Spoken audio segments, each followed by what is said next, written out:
consiste une anesthésie péridurale? Après une anesthésie locale, la péridurale consiste à introduire un cathéter dans l'espace péridural en bas de la colonne vertébrale. L'anesthésique est injecté et agit en 10 à 15 minutes. La péridurale peut être prolongée si nécessaire, par exemple pour une césarienne. À quoi sert l'anesthésie péridurale? La péridurale sert avant tout à soulager la douleur au cours des différentes étapes de l'accouchement. Pendant la phase de dilatation du col de l'utérus, puis la phase d'engagement et enfin d'expulsion du fœtus.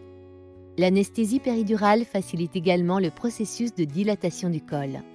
Elle permet dans certaines situations de ne pas avoir recours à la césarienne. À quel moment demande-t-on une péridurale? Lors de la consultation avec le médecin anesthésiste, vers 8 mois de grossesse, la femme enceinte peut demander une péridurale lors de son accouchement.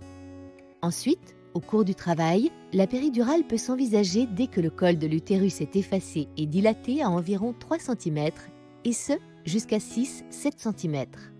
Quels sont les avantages de l'anesthésie péridurale? La péridurale possède bien d'autres avantages que la seule disparition de la douleur pendant l'accouchement. Elle permet une récupération plus rapide pour la mère qui est moins fatiguée par la douleur. Et bien sûr, elle permet une participation consciente et plus efficace de la maman. Tous les muscles fonctionnent, seule la transmission de la douleur est stoppée. Quelles sont les contre-indications? Plusieurs situations contre-indiquent la péridurale.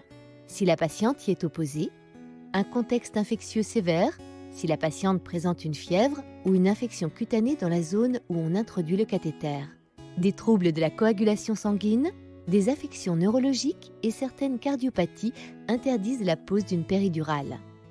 Restent quelques effets secondaires post-anesthésiques, comme parfois des migraines et les risques infectieux et neurologiques liés à tout geste chirurgical.